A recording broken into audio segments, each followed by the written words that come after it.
พักผ่อนน้อยมีปัญหาสุขภาพคุณหมอก็บอกว่า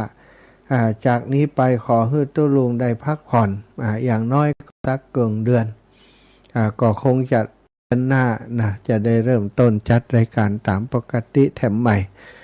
ก็บอกว่ามาจัดแล้วจะปกติแถมก็เพราะสุขภาพถ้าเฮาหักโหมเวลาเกินไปเนาะจัดตุลุงจัดรายการตี 3ถึงตี 5นะสถาในช่วงของวันพฤหัสศุกร์เสาร์อาทิตย์ก็ถือว่าเป็นเวลาที่มันบ่ค่อยได้พักผ่อนดีแล้วก็มาจัดรายการเวลาตอนบ่าย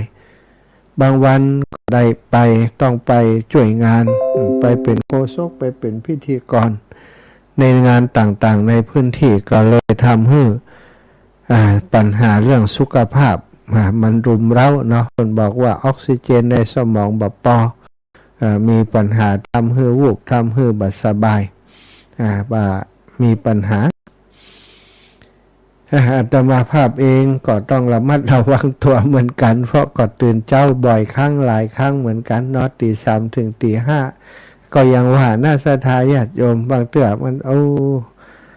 มันบ่ได้พักผ่อนดีเนาะถ้าจะมา พักผ่อนในช่วงกลางวันก็บ่เหมือนที่ปกติเราได้พักผ่อนเต็มที่เหมือนกับว่าเรานอนบัดเต็มอิ่มรับพักผ่อนบัดเต็มที่สมองมันเบอล้าก็อยู่เหมือนกันก็ต้องประคับต้องช่วยกันดูแลรายการของเรารายการช่วงเจ้าก็เป็นที่นิยมของคนเหี่ยนี่ ศรัทธาญาติโยมก็ติดตามรับฟังกันเนี้ยนะก็เลยเป็นว่าจำเป็นจะต้องจัดรายการตามที่เปิดได้มอบหมายถ้าบ่อ่านศรัทธารออยู่จะได้มีไฟจัดรายการก็จะเดือดร้อนให้มะเนาะศรัทธาช่วงวันก่อนที่จะมาเข้ารายการในช่วงเวลานี้ได้นำเรื่องราวของท่านอนาถปิณฑิกเศรษฐีมาจาเล่าตั้งแต่เปิ้นได้พบกับพระพุทธเจ้าที่กรุงราชคฤห์นะแล้วก็ได้ธรรมได้เป็นพระโสดาบันได้นิมนต์พระเจ้าโปรดไปจำพรรษาที่กรุงสาวัตถีที่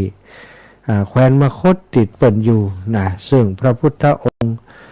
ก็ได้สงเคราะห์อนุเคราะห์เศรษฐีท่านนี้ท่านเศรษฐีก็สร้างวิหารเรียกว่าวิหารเชตวันถวายไว้ในพุทธศาสนานิมนต์พระพุทธเจ้าไปจำพรรษาอยู่ซึ่งที่พระวิหารเชตวันนี้นะต่อมาพระพุทธองค์ก็ทรงประทับจำพรรษาอยู่ที่นี่เมื่อที่สุด19 พรรษาสตจะมีเรื่องเล่ามากมายเกิดขึ้นที่กรุงสาวัตถีที่พระพุทธเจ้าประทับอยู่ในพระวิหารเชตวันมีเรื่องที่สมัยก่อนพระพุทธเจ้าเวลาออกพรรษาแล้วพระองค์ก็จาริกไปตามชนบทต่างๆเพื่ออนุเคราะห์แก่สัตว์ทั้งหลายที่ควรแก่การตรัสรู้เจ้าเมืองสาวัตถีปกติแล้วเวลาพระพุทธเจ้าประทับอยู่ไปฟังน้ำฟังธรรมเครื่องไม้ของหอมดอกไม้ต่างๆไปสักไปปูชาพระพุทธเจ้าตลอดเข้าไปพอพระพุทธองค์มาอยู่ศรัทธาก็ยังไปเหมือนเดิมศรัทธาถือของหอมและดอกไม้เป็นต้นเข้าไปในพระวิหารเชตวันเพื่อจะบูชาพระพุทธเจ้าเมื่อพระพุทธเจ้ามาอยู่ก็นำสิ่งของเหล่านั้นไปวางไว้ที่ประตูคันธกุฏิแล้วก็เกิดความบันเทิงปราโมทย์สบายใจนะเหมือนกับได้บูชาเหมือนกับพระพุทธองค์ประทับอยู่ตรงนั้นท่านอนาถปิณฑิกเศรษฐีทราบเรื่องแล้วจึงได้เข้าไปหาท่านอานนท์แล้วกราบเรียนว่าข้าแต่ท่านผู้เจริญเมื่อพระตถาคตเสด็จจาริกไปพระวิหารบ่มีสิ่งควรบูชาคนทั้งหลายบ่มีสถานที่บูชาด้วยของหอมดอกไม้เป็นต้นขอโอกาสเถิดขอท่านจงกราบทูลเรื่องนี้แด่พระตถาคตเจ้าเพื่อจะหู้สถานที่ที่ควรบูชาสักแห่งหนึ่งต่อมาพระอานนท์ก็กราบทูลถามพ พระพุทธเจ้าในเรื่องนี้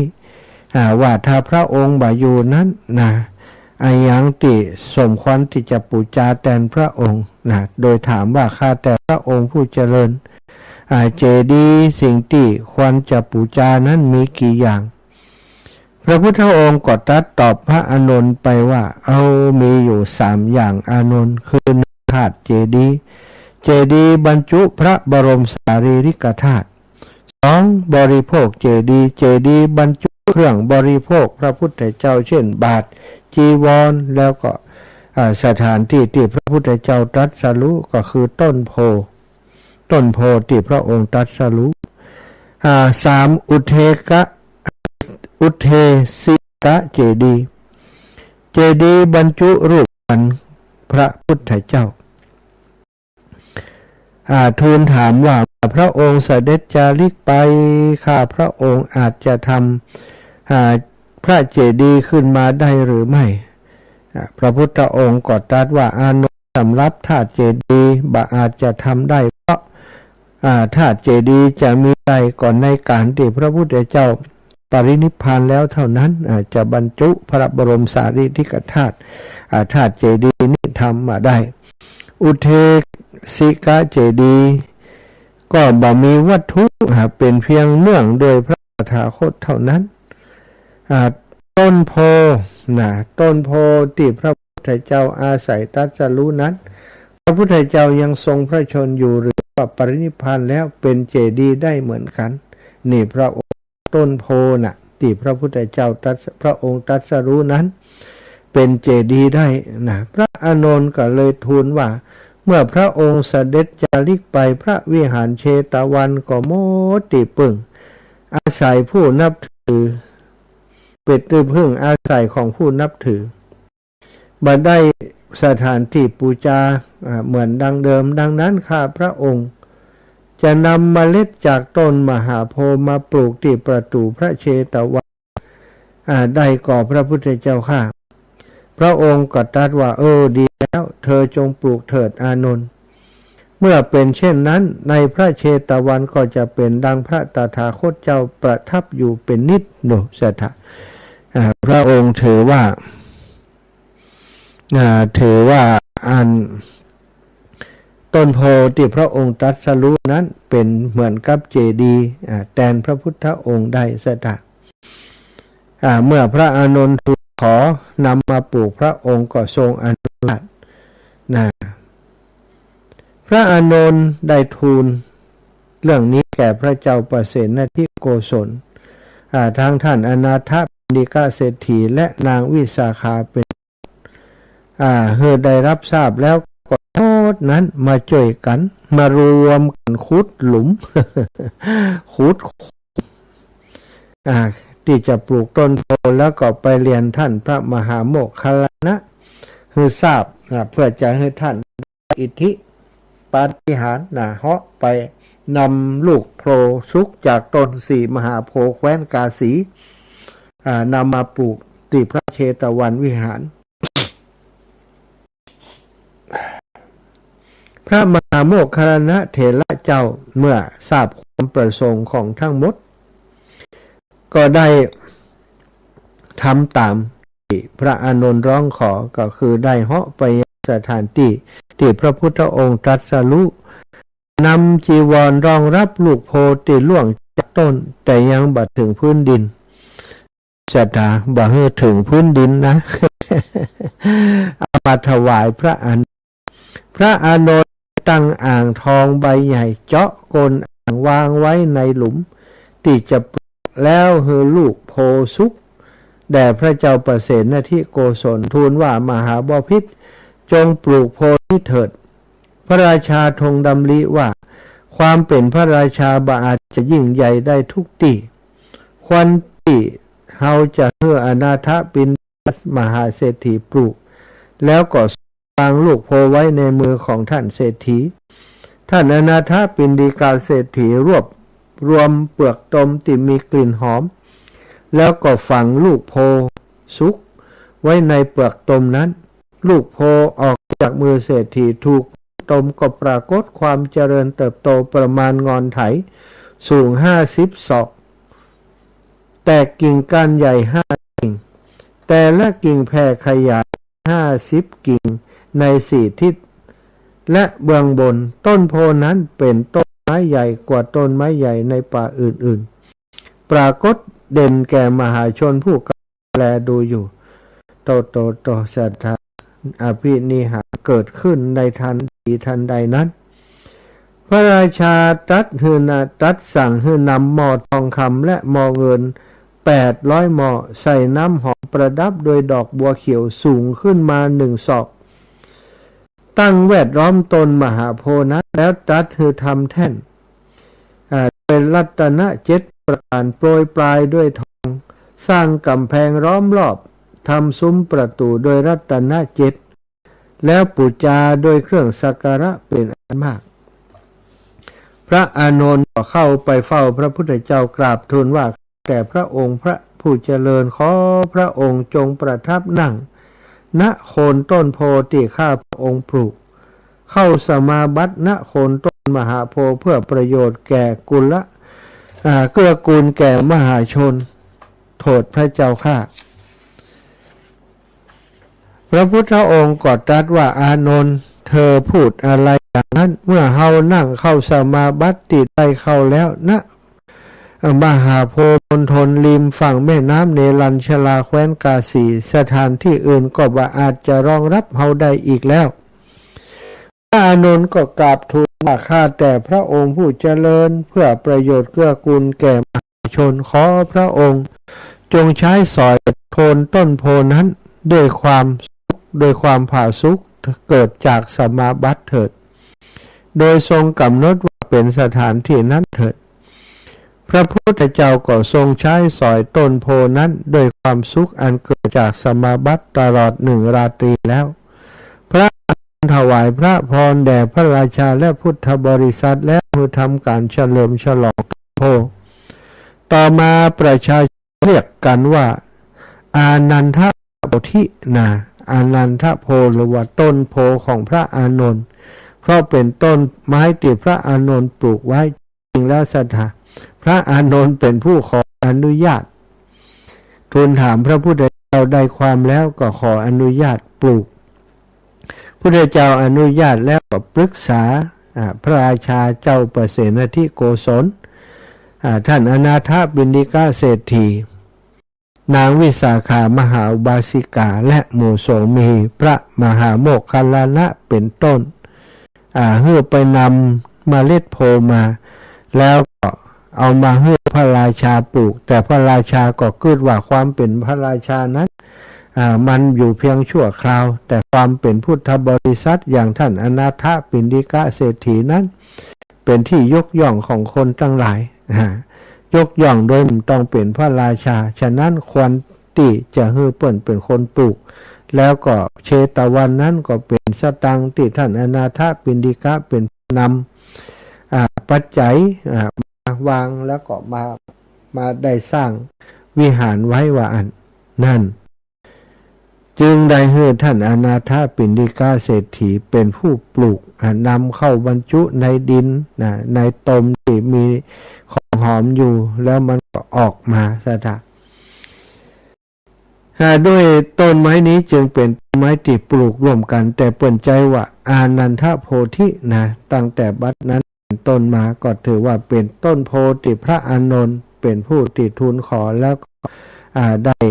เป็นตัวตั้งตัวตีในการปลูกครั้งนี้สถานต่อมาเรื่องราวที่มีกับท่านอนาถปิณฑิกะเศรษฐีนอกจากเรื่องนี้แล้วก็มีเรื่องเปิ่นก็ยังได้ปาสาวกของเดรัจฉีเข้าไปฟังธรรมเศรษฐีนั้นอนาถปิณฑิกะเศรษฐีเป็นผู้มีสหายมากในบรรดามิตรสหายมากมายเหล่านั้นมีที่เป็นสาวกของพวกเดรัจฉีถึง500 คนเศรษฐีก็พยายามชักนำให้พวกเขาไปวัดเชตวันไปฟังธรรมไปถวายทานถึงพระรัตนตรัยเป็นสรณะที่ไปรักษาศีลสมาทานอุโบสถพร้อมๆกับตัวท่านเองสม่ำเสมอแต่เปื่อนทั้งหลายเหล่านั้นก็ปฏิบัติอยู่เช่นนั้น7-8 เดือนเมื่อพระพุทธเจ้าเสด็จจาริกไปกรุงราชคฤห์พวกเขาก็ทิ้งพระรัตนตรัยกลับไปนับถือพวกเดรัจฉีเหมือนเดิมคันพระพุทธเจ้าเสด็จกลับมาหมู่นั้นก็ปากันเข้าวัดเจตวันกับท่านเศรษฐีเหมือนเดิมแห่งเศรษฐีจึงกราบทูลให้พระพุทธเจ้าทรงทราบทรงแสดงธรรมว่าโดยสรณะเป็นต้นว่าชนเหล่าใดเหล่าหนึ่งได้ถึงพระพุทธเจ้าเป็นสรณะได้ถึงพระธรรมและพระสงฆ์เป็นสรณะละร่างกายมนุษย์ไปแล้วจะยังกายเทพให้บริบูรณ์มนุษย์ทั้งหลายเป็นอันมากถูกภัยคุกคามแล้วย่อมถึงภูเขาพ่องป่าพ่องอารามและต้นไม้ที่เป็นเจดีย์พ่องว่าเป็นสรณะนั่นบ่ใจสรณะอันเกษมนั่นบ่ใจสรณะอันสูงสุดเขาอาศัยสิ่งนั้นเป็นสรณะแล้วย่อมบ่พ้นจากความทุกข์ทั้งปวงไปได้ดังนี้เป็นต้นแล้วทรงแสดงอปนกชาดกว่าคนพวกหนึ่งกล่าวฐานะอันหนึ่งว่าบาพิษนักเดาทั้งหลายกล่าวฐานะอันนั้นว่าเป็นที่สองคนมีปัญญารู้ฐานะและบ่ใจฐานะแล้วควรถือเอาฐานะที่บาพิษไว้จบเทศนาคนทั้ง500นั้นก็บรรลุโสดาปัตติผลนี่ศรัทธาท่านเศรษฐีที่พยายามนอกจากท่านจะเข้าถึงพระรัตนตรัยเป็นสรณะแล้วก็ป้าเปื่อนฝูงไปฟังน้ำฟังธรรมแล้วก็ได้เข้าถึงสรณะในที่สุดนี่มีเปื่อนเป็นเดรัจฉี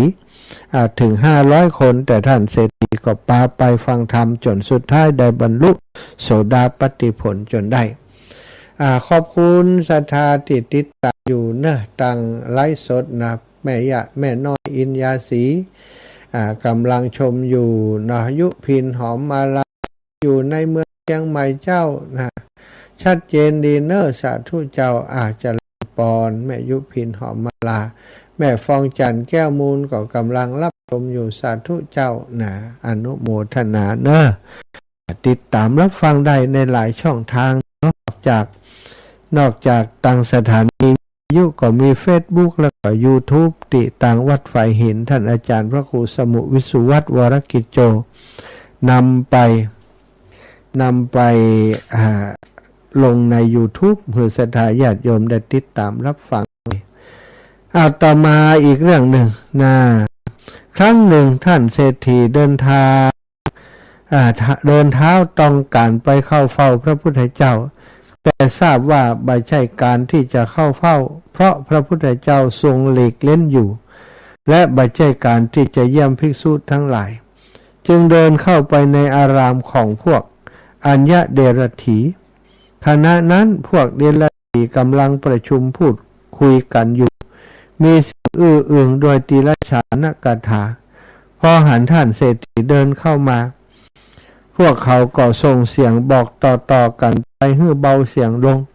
เพราะอนาถปิณฑิกะเสขหบดีคนนี้เป็นสาวกของสัมมาณโคดมกำลังเดินมาอนาถปิณฑิกะขหบดีนี้เป็นสาวกคนหนึ่งในบรรดาคหัสผู้นุ่งขาวห่มขาวซึ่งเป็นสาวกของสัมมาณโคดมอาศัยอยู่ในพระนครสาวัตถีก็ท่านเหล่านั้นเป็นผู้ใคร่ในเสียงเบาแนะนำในทางเสียงเบากล่าวสรรเสริญเสียงเบาถ้าเขาทราบว่าบริษัทของเขาเสียงเบาก็จะเข้ามาหาพวกเราคิดวางแผนเศรษฐีเข้ามาถึงแล้วก็กล่าวปราศัยพอเพื่อเป็นที่ละถึงกันแล้วนั่งณที่ควรพวกเดรัจฉีได้กล่าวกับท่านเศรษฐีว่าท่านคหบดีขอท่านจงบอกพวกเราว่าพระสมณโคดมมีความหันอย่างใดท่านเศรษฐีก็บอกว่าข้าแต่ท่านผู้เจริญข้าพเจ้าทราบทิฏฐิทั้งหมดของพระผู้มีพระภาคเจ้าหรอกเดรัจฉีก็ถามต่อว่าคหบดีท่านบ่ทราบทิฏฐิทั้งหมดของพระสมณโคดมขอท่านจงบอกว่าภิกษุทั้งหลายมีทิฏฐิอย่างใดเศรษฐีก็ตอบว่าข้าพเจ้าบ่ทราบทิฏฐิทั้งหมดแม้ของภิกษุทั้งหลาย ถ้าเช่นนั้นท่านจงบอกทิฏฐิของตัวท่านเถิดเศรษฐีก็บอกว่าข้าแต่ท่านผู้เจริญการที่ข้าพเจ้าบอกทิฏฐิของข้าพเจ้าบ่อยากเลยแต่ขอให้ท่านบอกทิฏฐิของท่านก่อนข้าพเจ้าจะบอกในภายหลังนี่เศรษฐีก็เบาเหมือนกันเนาะปริพาชกเหล่านั้นจึงบอกว่าตนมีความคิดเห็นว่าโลกเที่ยงสิ่งนี้เท่านั้นจริงสิ่งอื่นเปล่าบ่จริงโลกบ่เที่ยงโลกบ่มีที่โลกบ่มีที่สุดชีวะก็อันนั้นสรีระก็อันนั้นดังนี้เป็นต้นเศรษฐีได้ฟังก็ชี้แจงว่าทิฏฐิความเห็นของพวกท่านเกิดเพราะว่าทำไว้ในใจโดยบ่แยบคายเรียกว่าอโยนิโสมนสิการของตนหรือเพราะคำชวนเชื่อของผู้อื่นปัจจัยโตโคสะทิฏฐิความเห็นผิดนั้นเกิดขึ้นแล้วอันปัจจัยปรุงแต่งแล้วอันปัจจัยก่อขึ้นแล้วเกิดขึ้นเพราะอาศัยปัจจัยก็สิ่งใดสิ่งหนึ่งที่เกิดขึ้นสิ่งนั้นไม่เที่ยงสิ่งใดบ่เที่ยงสิ่งนั้นเป็นทุกข์สิ่งใดเป็นทุกข์ข้าพเจ้ามีความเห็นสิ่งนี้อย่างนี้ว่านั้นบ่ใช่ของเฮานั้นบ่เป็นของเฮานั้นบ่ใช่ตัวตนของเฮา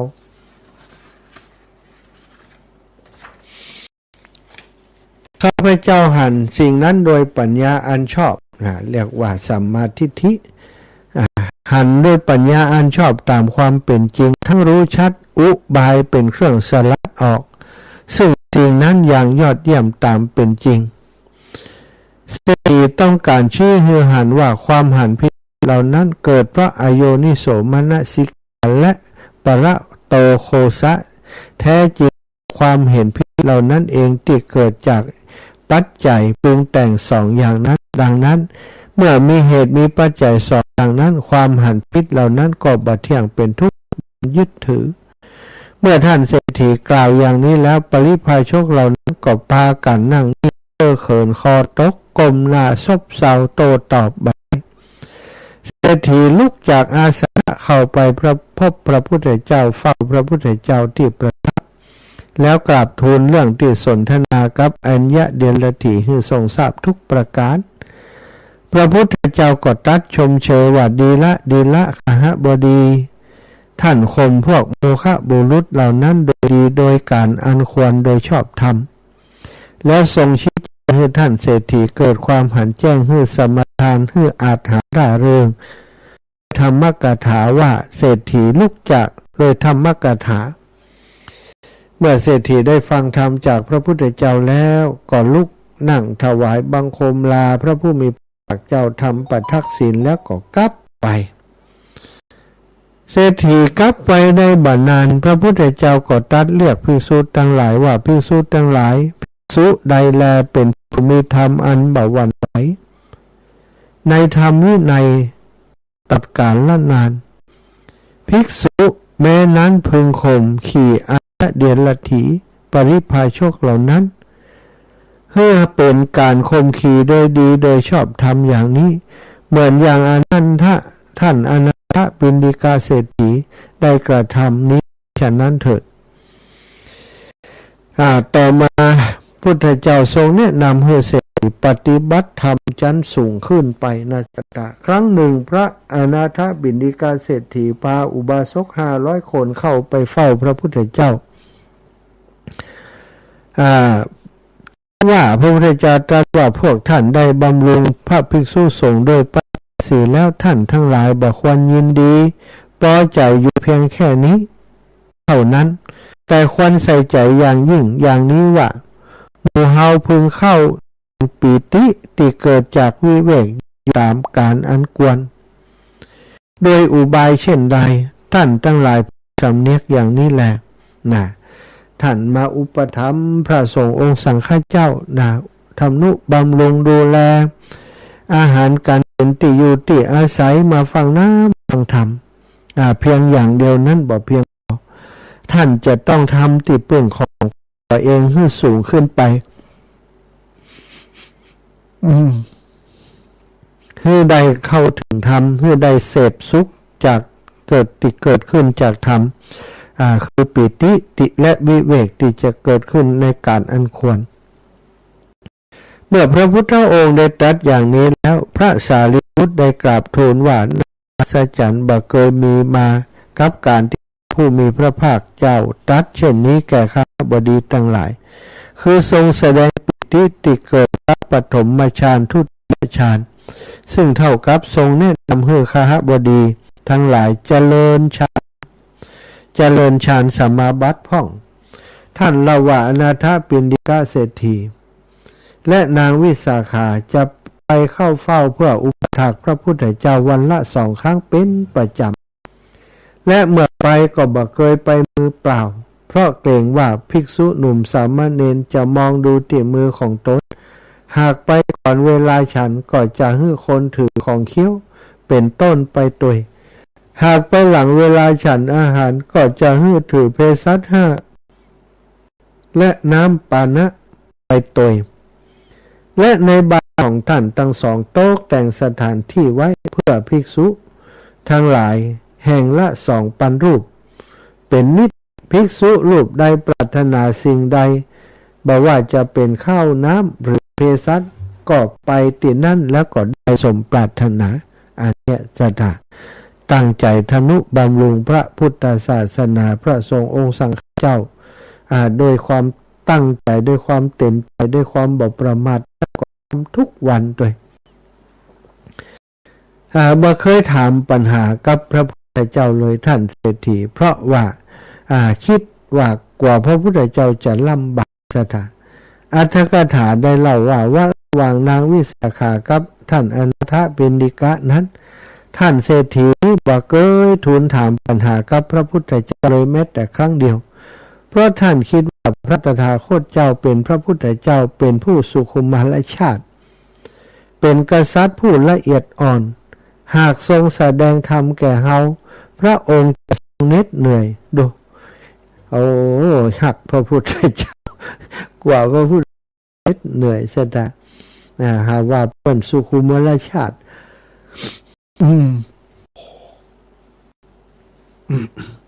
จึงบัดทูลถามปัญหาโดยความรักในพระบรมศาสดาอย่างยิ่งฝ่ายพระพุทธเจ้าทรงดำริว่าเศรษฐีนี้ฮักเฮาอย่างบ่ควรฮักเพราะเฮาได้บริจาคศีรษะดวงตาเนื้อหัวใจบุตรภรรยาผู้เป็นที่รักเสมอโดยชีวิตเฮาและบำเพ็ญเพียรบำเพ็ญปารมีอยู่4 อาสงไขยปลายแสนมหากัปเฮาบำเพ็ญเพื่อจะแสดงธรรมแก่ผู้อื่นเท่านั้น ตั้งใจเฮาตั้งใจบำเพ็ญเพียรมาเพื่อจะแสดงธรรมกับคนทั้งหลายแต่เศรษฐีนี่สมาอินดูสมาฮักเฮาในฐานะที่บ่ควรจะถามปัญหาต่างๆที่มีก็บ่กล้าถามกว่าเฮาลำบากนะพระพุทธเจ้าทรงทราบจิตใจของท่านอนาถปิณฑิกเศรษฐีเป็นอย่างดีได้บอกว่าพระองค์นี้เป็นโพธิสัตว์นี่สละลูกเมียแม้กระทั่งสละศีรษะดวงตาเนื้อหัวใจตัวเองให้กับคนอื่นการที่เฮาแสดงธรรมนั้นได้มีโอกาสแสดงธรรมเพราะเป็นสิ่งที่ตั้งความปรารถนาแต่ต้นด้วยความเต็มใจอยู่แล้วอนาถปิณฑิกเศรษฐีนี้บ่เข้าใจกว่าพระองค์ต่อมาพระองค์ก็ตรัสพระธรรมเทศนาหนึ่งกันปรากฏว่ามีพระสูตรที่ท่านเศรษฐีทูลถามปัญหากับพระพุทธเจ้าอยู่1 สูตรคือสูตรที่4ในสมจิตตวรรคความว่าครั้งหนึ่งเศรษฐีเข้าเฝ้าถวายบังคมแล้วนั่งกราบทูลถามว่าข้าแต่พระองค์ผู้เจริญในโลกนี้มีพระทักขินัยบุคคลกี่ประเภทและควรให้ทานในเขตใดตัดตอบว่าข้าบดีในโลกนี้มีพระทักขินัยบุคคลอยู่2 ประเภทคือพระเสขะก็คือพระผู้ยังต้องศึกษาอยู่2พระอาเสขะก็คือพระที่บ่ต้องศึกษาควรให้ทานในเขตนี้นี่มีอยู่2พระเสขะได้แก่อริยบุคคล7พระอริยบุคคลมี8ยกเป็นพระอรหัตผลคืออ รหันต์พระอรหันต์นี่จึงเป็นที่8สถาท่านว่าปุถุชนผู้มีศีลก็จัดเข้าในพระโสดาบันได้คือจัดเข้าในพระเสขะได้พระเสขะได้แก่พระอรหันต์เขตได้แก่พื้นที่หรือที่ตั้งอันทำบุญให้บุญเจริญงอกงามพระองค์ก็ตรัสอนาถปิณฑิกะเศรษฐีให้ได้รับทราบเศรษฐีพอได้ทราบก็โอ้ยินดีในธรรมที่พระพุทธเจ้าทรงแสดงก็ได้เปล่งสาธุการขึ้นต่อมามีการทูลถามข้อปฏิบัติคราวภิกษุเมือง